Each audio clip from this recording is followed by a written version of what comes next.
my first question will go to you, of course, Anthony and Joe Russo. I mean, obviously, Captain America: The Winter Soldier is very much a sequel to Captain America: First Avengers and to Avengers. How exciting was it to embrace both the Marvel Cinematic Universe and the Captain America as the heroic mythology is? I mean, how did you make him your own?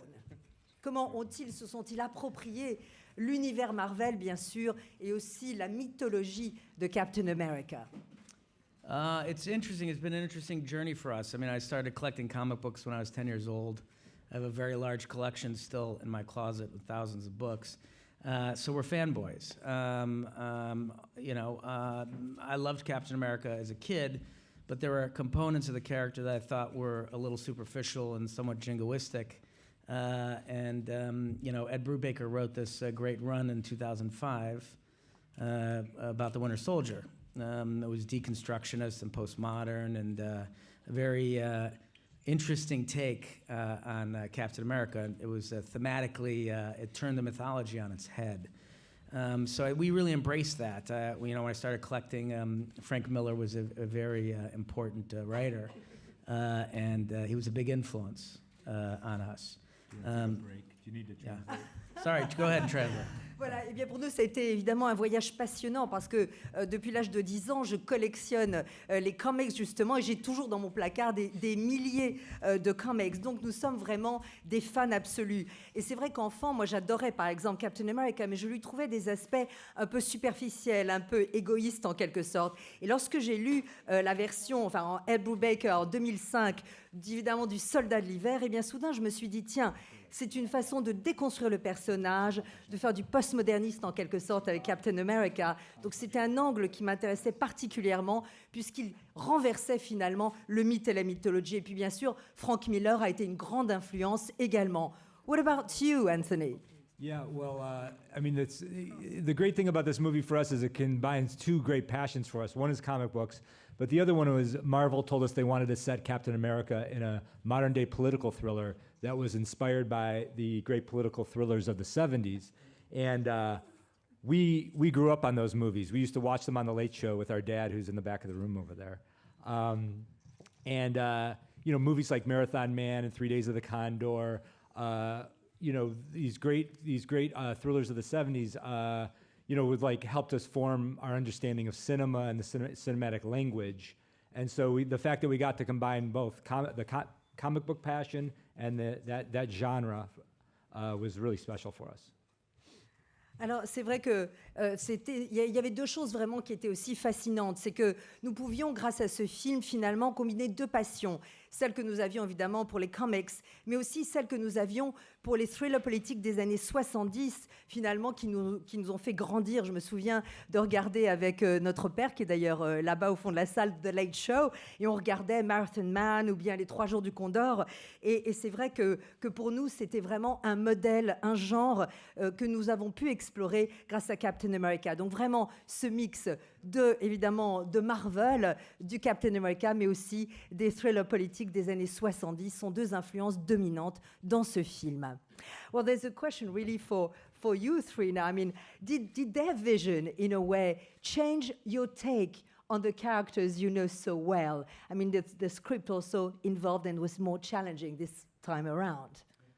Yeah, personally, very much so. I mean, you always have to have a certain marriage with your director, not just in an intimate, personal level in terms of the interpretation of your performance, but just knowing visually what they're going for. You know, it's filmmaking is a very intangible process, so the more communication you can have with your director, the better the final product will be.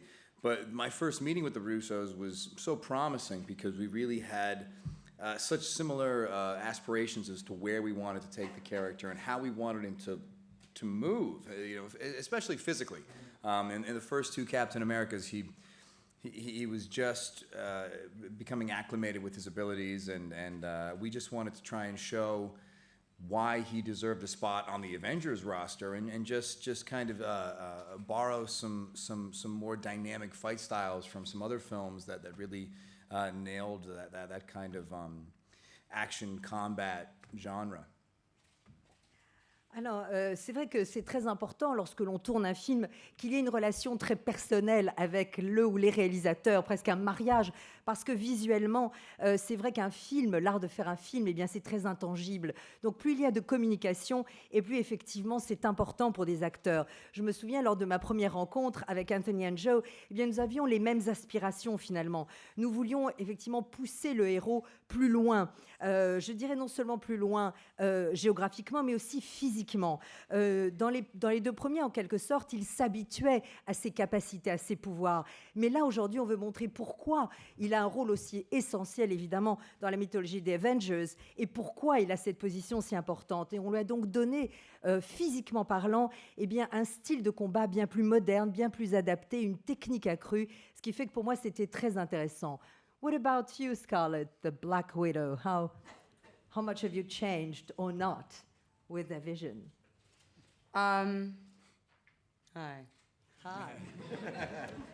Oh, I like that. I didn't, when I first spoke to Kevin Feige at Marvel about the Widow appearing in this movie, I didn't really know how she would fit in with the Cap story, because obviously in his previous life, or that kind of in his previous incarnation, it would have been totally, it seems to be just a kind of way to stuff me in. And of course, after I heard, the Russo brothers' take through Feige's words about, this sort of flavor they wanted to infuse this film with, that kind of 1970s political thriller. And, of course, it was my character having a sort of this past that would definitely favor towards a kind of an espionage type of story. That made much more sense to me. Obviously, these characters don't really fit in a romantic context, so, it was kind of about trying to find a kind of a common ground between them. And I think you kind of do find an unexpected common ground, kind of similarities between them. Alors voilà, c'est vrai que lorsqu'au départ, j'avais rencontré Kevin Feige de Marvel, bien sûr, qui dirigeait Studio Marvel, eh bien, je me demandais vraiment comment mon personnage allait finalement exister au sein de cette mythologie. Alors c'est vrai que dans les deux précédents, eh bien, j'étais un peu juste là comme un personnage, mais on ne me voyait pas vraiment évoluer. Alors que ici, lorsque j'ai parlé avec effectivement les frères Russo, en quelque sorte, et leur vision du thriller politique des années 70, soudain, j'ai aimé le ton particulier, la vision particulière qu'il voulait donner à ce personnage. Et mon personnage, cette fois-ci, même si son passé reste un peu mystérieux, il y a cet angle d'espionnage qui m'intéressait beaucoup. Et puis, il n'y a pas de contexte romantique qui est possible ici. Mais justement, ce qui est intéressant, c'est qu'on trouve avec Captain America, eh bien, finalement, il y a, de façon tout à fait inattendue, on découvre des similarités entre les deux personnages. Et c'est cela qui m'a intéressée. What about you, Nick Fury? Did you change your take, or is it still the same Nick Fury? Well, the same Nick Fury, but interestingly enough, we don't see Nick Fury too often where he doesn't have the upper hand. So when he does feel duped, he has to reach out in another way and try and find the answers to the questions that he has in his mind and he has about his organization. And it was great. It's always great to kind of come back to the Marvel universe, no matter what. We all go off and do other things, and then we come back and we put these costumes on, and it's kind of like we're the kids in the playground who come back together and kind of go, so what have you been doing? What have you been doing? So what game are we going to play today? And we all get together and we start playing this new game. And the Russos brought a new game, which was very interesting and great for us to play. So it was great. Alors voilà, évidemment, je suis toujours Nick Fury, mais ce qui est intéressant, c'est que cette fois-ci, on me voit davantage, en quelque sorte, dans l'action. Car lorsque je me sens trahi, eh bien, je dois agir de toute façon. Et donc, je dois trouver des réponses à des questions que je me pose, non seulement par rapport à moi-même, mais par rapport, évidemment, à mon organisation. Et ce qui est génial avec, finalement, les films et les héros Marvel, c'est que, bien sûr, on fait tous, entre des films Marvel, d'autres choses. Donc, quand on se retrouve, on discute, on échange des idées, on se dit, alors, qu'est-ce que vous avez fait fait entre-temps. Et puis surtout, on est prêt à jouer le jeu. Et le jeu que nous a proposé les frères Russo, eh bien, était un jeu passionnant. Donc, on a eu beaucoup de plaisir à se retrouver tous ensemble. Question à vous. Ah, ici. Bonjour.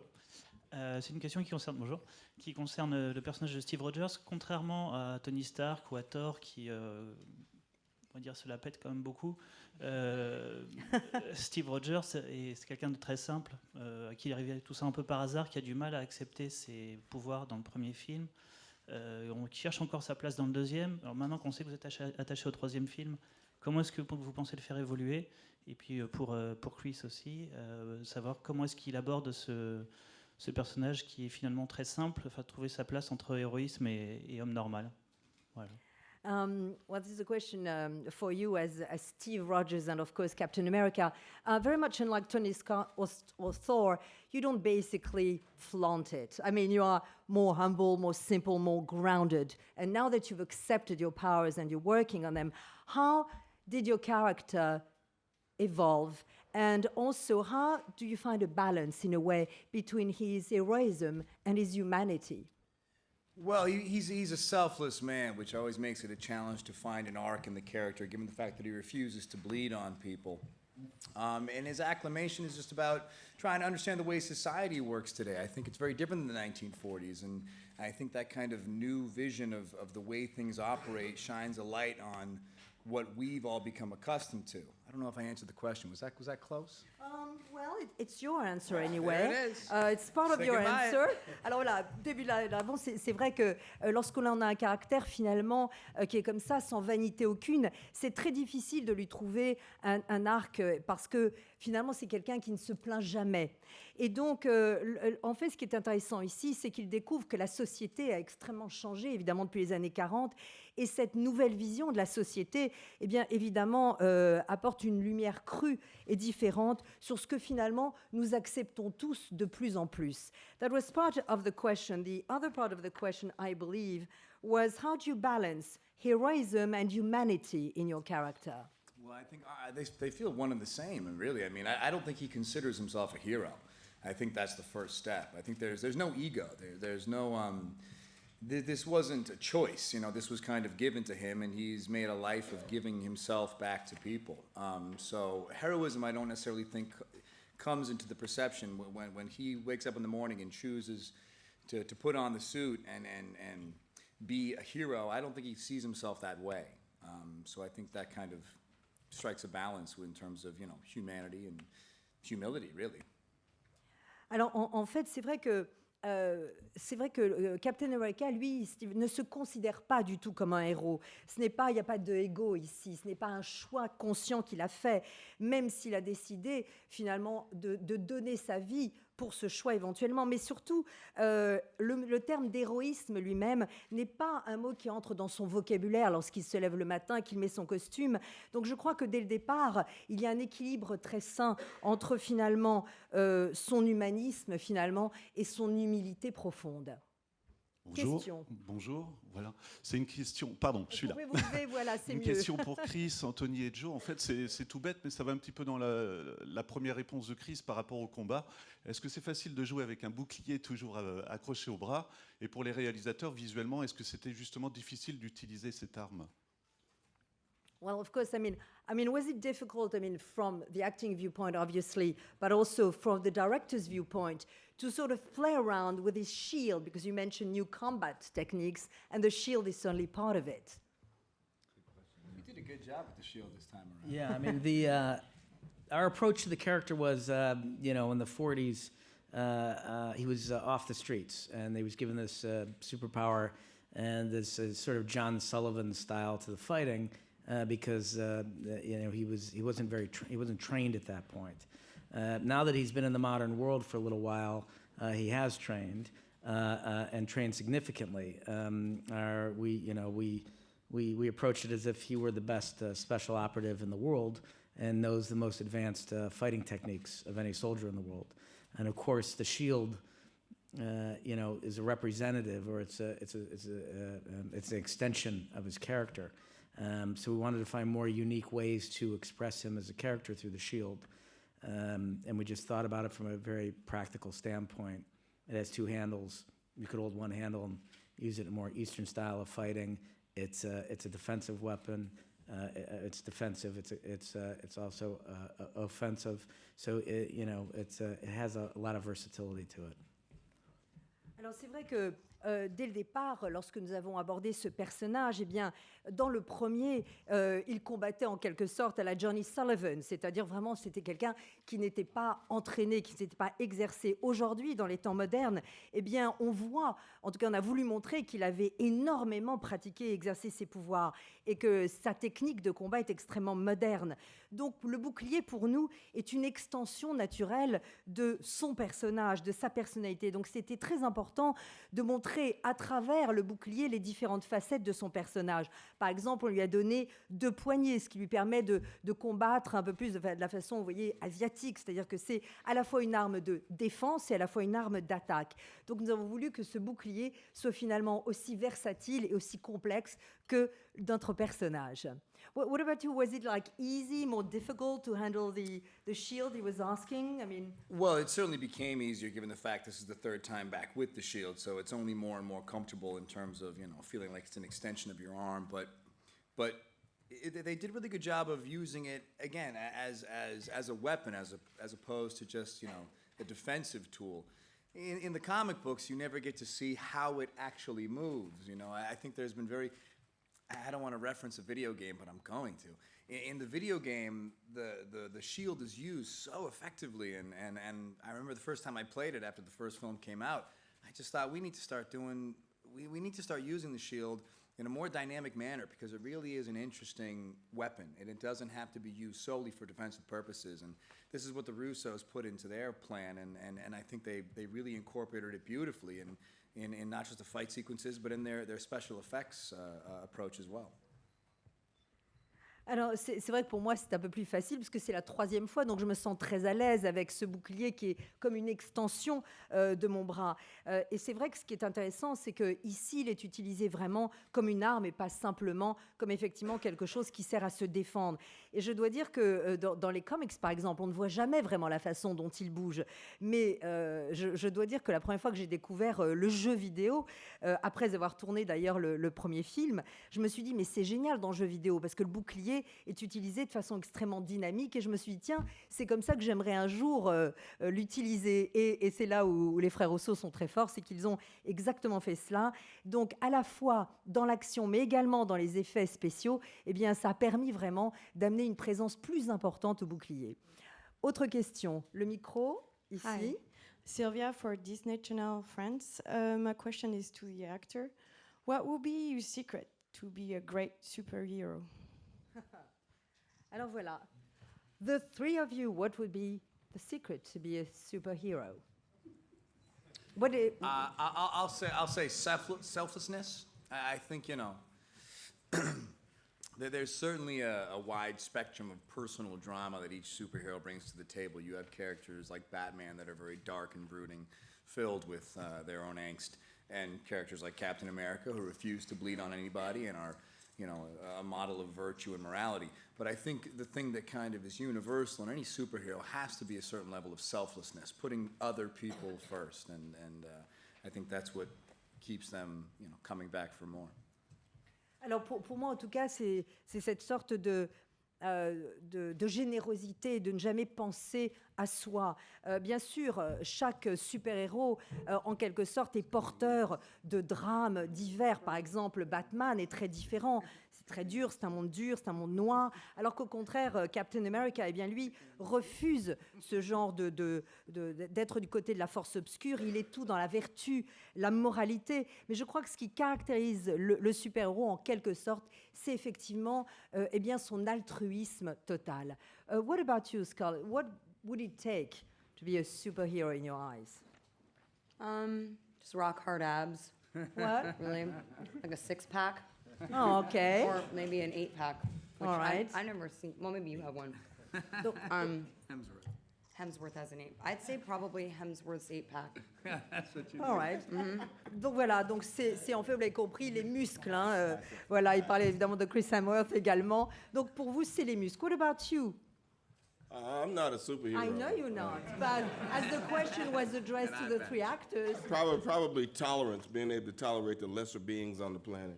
Alors voilà. Don't look at me. You'll never be a lesser being. Thanks. Alors voilà, une tolérance en particulier envers les êtres inférieurs. Et évidemment, Scarlett dit, ne me regarde pas quand tu dis ça. Et d'ajouter, mais tu ne serais jamais une créature inférieure. Question, autre question? Oui? Bonjour, hello. Got a double question for the directors. The first about the deleted scenes in the movie. Which one and which are they? The one you miss the most, and maybe you'd like to put back in an extended cut maybe later. And the second part of the question is about the Easter eggs in the movie. We know that Marvel movies are full of them, and which one are in this one, and specifically in the final target list inside. If there are names we might see if we freeze frame the image. Alors voilà, c'est une question évidemment qui s'adresse au réalisateur. Des scènes qui ont été coupées, est-ce qu'on les verra un jour dans une version Director's Cut au DVD? Et puis est-ce qu'il y a des clins d'œil, des Easter eggs, comme souvent c'est le cas dans les films Marvel? Oh, you need to consult now, the two of you. Alors. Yeah, the first question was about deleted scenes, right? Deleted okay. scenes. Yeah, well, fortunately, we've been working on this movie for over 2 years now, so it was a long period of time we spent developing the script with the writers. So by the time we got to shoot the movie, the script was very tight, and the final edited movie is remarkably similar to the script. There are a couple of small scenes that have been deleted, though, and they will be on the DVD, and the best of them is a scene between Scarlett and Sam where they have a very nice character moment near the end of the film. It's kind of like Joe and I always say, it's kind of like a masterclass in acting, watching them in the scene together. They're really excellent. But it was just during, it was sort of a lull in the movie. We just didn't need that kind of soft character moment at that time, and we ended up cutting it. You certainly do need a soft character moment, you're right. Alors voilà, à propos des scènes que vous ne verrez pas dans le film et que vous découvrirez probablement dans le DVD, eh bien d'abord, comme il y a eu à peu près 2 années de développement, donc le scénario et le montage final du film eh bien, sont extrêmement similaires. Mais il y a une scène en particulier entre Scarlett et Sam qui est un moment un peu doux, que j'appellerais une masterclass, un peu pour montrer leur jeu d'acteur. Mais on a considéré que vers la fin du film, ce moment un peu doux, eh bien peut-être ne collait pas avec la fin du film. The second part of the question was about the Easter eggs. So do you have any Easter eggs that you want to discuss, or maybe want to keep it a secret? There are a lot of, especially the end sequences also. By the way, we actually had a conversation with Scarlett about that scene, and I think she was the one who recommended at the time that section might have been a little slow. And she said, I can't believe this, but I think maybe we should take that scene out. Alors ça, this is selflessness. Yes, that this is what so. we're That's a talking hero. about. That's That's your a right. hero. See that? I've got to deal with him. Alors voilà, et That's why évidemment, Joe de rajouter, et je dois dire que c'est Scarlett elle-même qui, en quelque sorte, a sacrifié cette scène, parce que c'est elle-même qui a dit, je trouve que finalement, c'est pas le bon moment, c'est un peu trop doux, donc c'est elle-même qui a fait preuve, effectivement, d'altruisme. Look, it was in service of storytelling, and the movie was getting a little slow in that area, so it was a very accurate note. Easter eggs, clearly Marvel has a history of Easter eggs. We come from shows like Arrested Development, Community.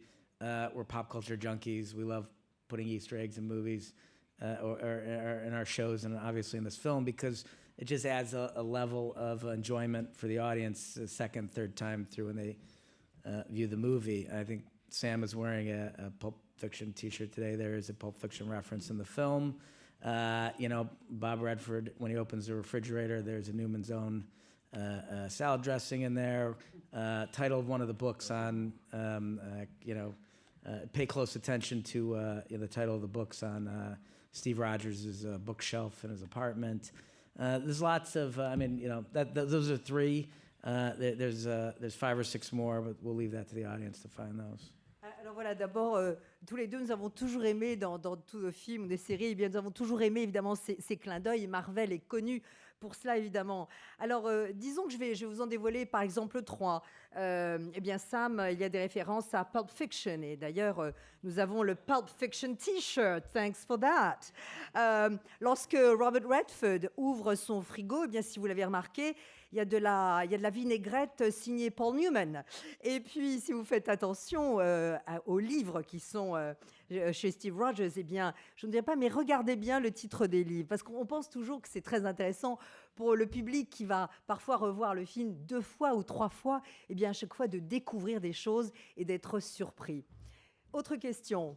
Où est le micro? Si. Oui, là-bas. Bonjour. Une question aux 3 comédiens, savoir quelle scène leur avait donné le plus de plaisir d'interprète.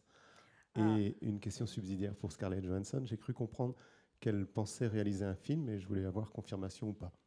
All right, so first part of the question is for the 3 of you, as actors, which scene proved the most enjoyable to actually play?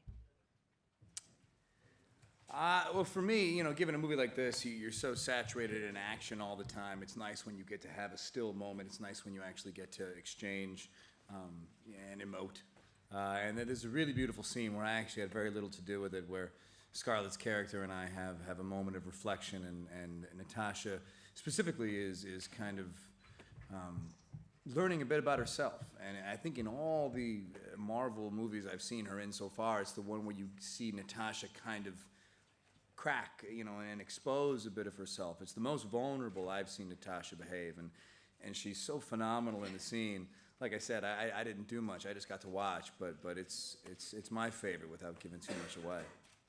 Alors, en ce qui me concerne, c'est vrai que dans la mesure où le film est effectivement plein d'action, eh bien pour moi, ce qui est intéressant, c'est les moments un peu plus calmes où on peut vraiment faire parler l'émotionnel. Il y a une scène que j'aime beaucoup, dans laquelle d'ailleurs je fais très peu de choses, mais en revanche, Scarlett, dans le personnage de Natasha, eh bien montre un aspect d'elle-même qui est très rarement vu, et à la fois dans les comics et dans les films, c'est-à-dire une certaine vulnérabilité. Pour la première fois, elle s'ouvre un peu. Et ça, pour moi, c'est une scène, de nouveau, à laquelle je n'ai pas beaucoup participé parce que je l'ai regardée jouer, et c'est un moment qui m'a touchée infiniment. What about you, Scarlett? What would be the scene you had the most pleasure in? The deleted scene with Sam, probably. No, I'm just kidding. Vous avez compris, la scène qui n'est plus dans le film. Non, c'était une blague. I mean, that was one of the most pleasurable for me. And then, of course, the scene that Chris just described. And I think anytime, you know, these films, of course, the productions are huge, and we were there for the entirety of them. And, you know, there's plenty of days where, you know, we just kind of do that, like, stop, look, run, acting, run kind of thing. You know, and that could go on for 2 weeks while a huge sequence is being filmed.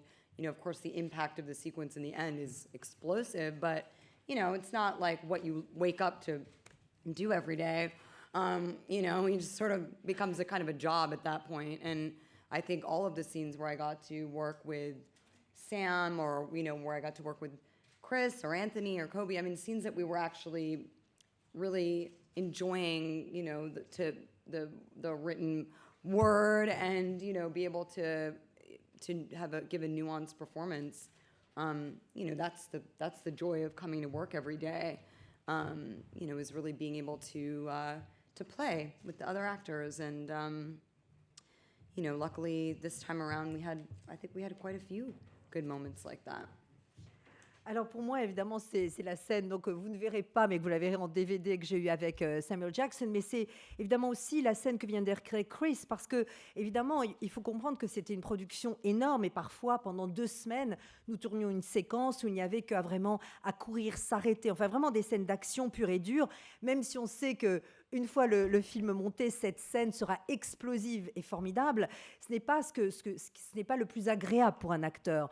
En revanche, toutes les scènes où l'on nous permettait, justement mes scènes avec Samuel ou bien mes scènes avec Chris, de jouer, d'être dans le verbe, d'être dans le scénario, de pouvoir nuancer mon personnage, eh bien ça pour moi c'était ce qu'il y avait de plus agréable. Et je trouve que dans ce film, dans Le Soldat de l'hiver, eh bien il y a vraiment davantage de scènes comme celle-ci qu'auparavant. What about you, Samuel? I wouldn't say it was the most fun, but but interesting, only because as a young actor, you know, you sit in the theater and you look at famous actors on screen, and it never occurs to you that you're going to be on screen with one of those famous actors. So those days that I worked with Redford were really interesting, just to be there in that space with him and to be able to do, you know, those scenes and, you know, say to yourself when you got home, and you can talk to your friends and go, so what'd you do today? I said, yeah, I actually worked with Redford today. And they go, Redford, really? Robert Redford? And so, yeah, those kind of things are always surprising. Even for me, I could still be surprised by getting those jobs. Alors, je ne sais pas si j'appellerais ça les scènes les plus drôles, mais en tout cas, c'était très intéressant pour moi. Vous savez, jeune, lorsque je regardais, jeune acteur, je regardais des acteurs comme, évidemment, il parle de Robert Redford, on ne te dit pas qu'un jour, eh bien, on jouera à leur côté avec eux une scène. Donc, c'est vrai que mes scènes avec Redford, eh bien, être dans le même espace que lui, être joué avec lui, eh bien, c'était formidable. Et c'est vrai que quand on m'appelait au téléphone, on me dit, alors, qu'est-ce que tu as fait aujourd'hui? J'ai joué avec Redford, et c'est génial. Donc c'est vrai que j'ai encore cette capacité d'être surpris, et c'est vrai que de jouer avec Robert Redford, eh bien, était une surprise et une récompense formidable. Autre question. Alors, oui, c'est une question pour les réalisateurs, Joe et Anthony Russo. Vous avez fait de nombreux épisodes de séries comiques comme Arrested Development, Happy Endings, Community. Et est-ce que vous pensez que le tempo qu'il y a dans les séries comiques vous a aidé dans le tempo d'un film d'action? Well, you've known for, in a way, your comedies, so to speak. We're talking Arrested Development, Happy Endings, Community, etc. Do you feel that the comic tempo, in a way, helped you for the action tempo? Absolutely, it's a very accurate statement. Yes, there's timing and rhythm and comedy, and there's timing and rhythm and action sequences. We said that choreographing 10 comedic actors in a scene is of a similar geographic complexity as choreographing Captain America and Winter Soldier in a fight with each other. So it certainly was applicable and very helpful to have that background. Alors en fait, vous avez absolument raison, c'est très juste, parce que le timing, le rythme dans les scènes de comédie, eh bien évidemment, ça a servi pour le timing et le rythme dans les scènes d'action. Et lorsque l'on doit en quelque sorte chorégrapher 10 acteurs, eh bien c'est aussi complexe finalement que de réaliser une chorégraphie de combat entre, par exemple, Captain America et le Soldat de l'hiver. Donc c'est absolument, en un sens, cela nous a beaucoup aidé. Dernière question. Où est le micro ? Voilà, dernière question. J'ai une question légère pour Chris. Je voudrais savoir s'il aimerait avoir l'expérience d'un homme de 95 ans dans le corps qu'il a actuellement. Une autre question concernant le film. Le thème du film, c'est aussi la sécurité qui est un frein à la liberté. Est-ce qu'en tant que comédien, Scarlett et Chris ont eu l'expérience de subir des mesures de sécurité qui freinaient leur liberté? Okay. Et Scarlett n'a pas répondu à la question sur la mise en scène de son film, la direction de film. Ah oui, c'est vrai, c'est vrai. Alors, it's directing. Okay. Well, light question for Chris. I mean, would you like to be your age, and have your body, but have an experience of the 95-year-old man? Wow. Sure. I mean, of course, that would make day-to-day life a lot more manageable, but I think that's part of life, is making mistakes and learning from it and growing from it, and I wouldn't want to rob myself of that experience, I suppose. Alors voilà, bien sûr, en quelque sorte, cela rendrait le quotidien plus gérable, mais moi je pense que la vie, eh bien, c'est évidemment commettre des erreurs, apprendre de ses erreurs, grandir, donc je ne voudrais pas me priver de cette expérience. This is a question now for really both you and Scar. I mean, one of the themes of the film, obviously, is security versus freedom. How much do you give up for security?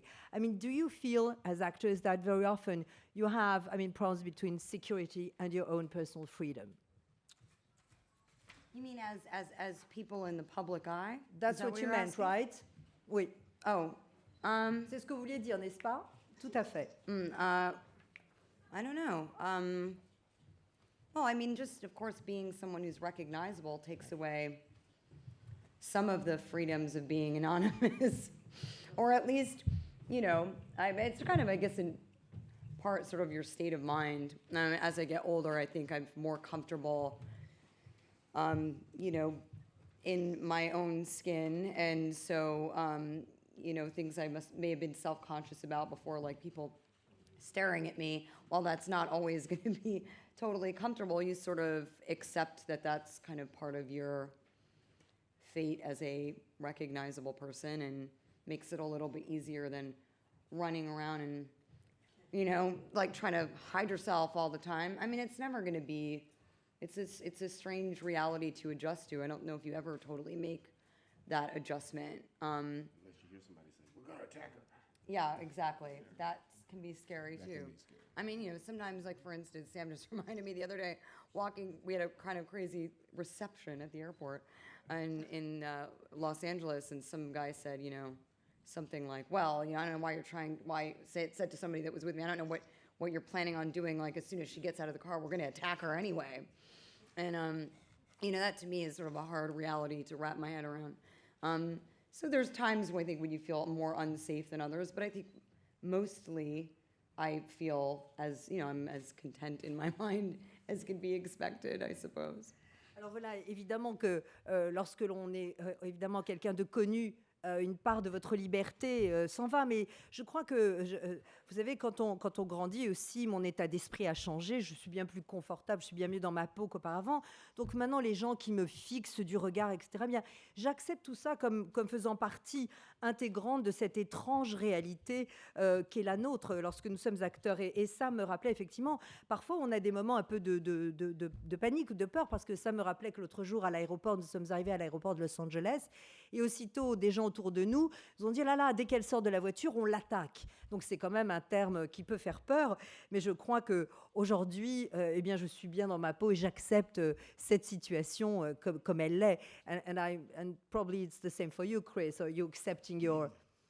Sure, yeah, well, I mean, it's certainly a challenge. It's tough to complain about, because obviously this, you know, we chose to do this as actors. It's our bed, we have to sleep in it. But I will say there is a skewing, you know, the trending wave that seems to be happening.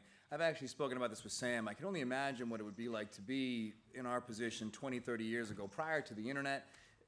The way things are moving with technology, there is far more of a coordination among the people who want to know about your life, and you in turn sacrifice a little bit more, and you have to compromise a little bit more, and it's not like there's a corresponding scale in what we benefit from. You know, life as an actor is no different than it was in the 1980s, but you sacrifice quite a bit more.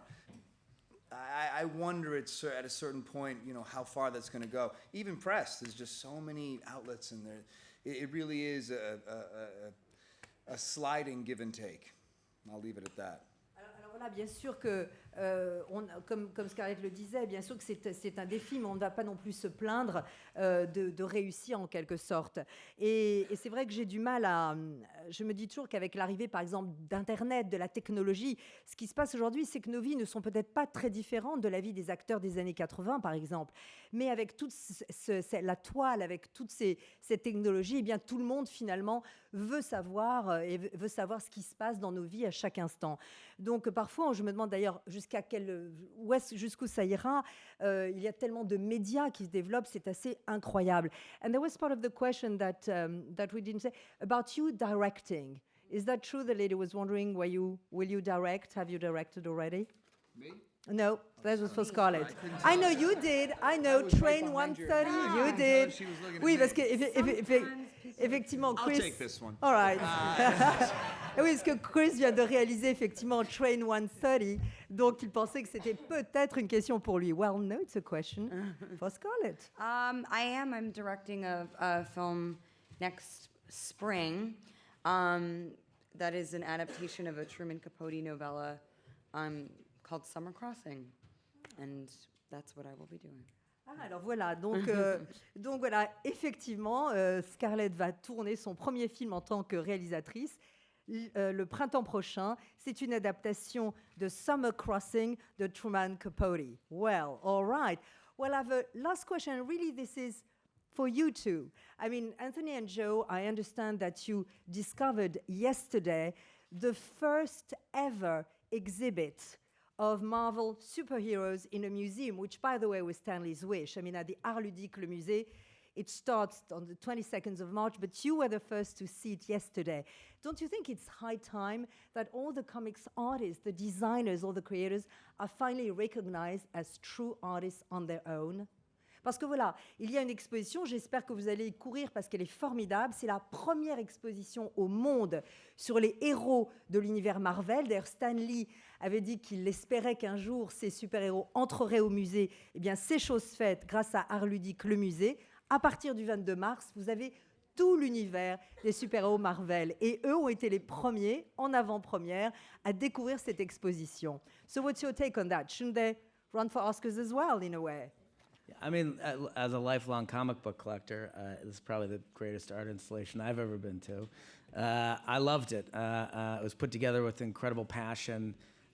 If you're a comic book fan, run, don't walk to see the installation. It's amazingly well done and has as rich a collection of original comic material that I've ever seen. And it does an excellent job of incorporating the Marvel Cinematic Universe into the installation as well, and showing how the books have influenced the universe and vice versa. Alors voilà, déjà, vraiment, si vous avez le temps, surtout, allez-y, courez-y, c'est une exposition incroyable, Art Ludique, le musée, je vous le disais, parce qu'on y voit à la fois tout l'univers cinématique de Marvel, avec les installations, et l'on voit à quel point, effectivement, les comics et les héros ont influencé notre univers à nous. Voilà, merci infiniment. Thank you very much for being with us, for bringing Captain America to life. Merci à vous tous.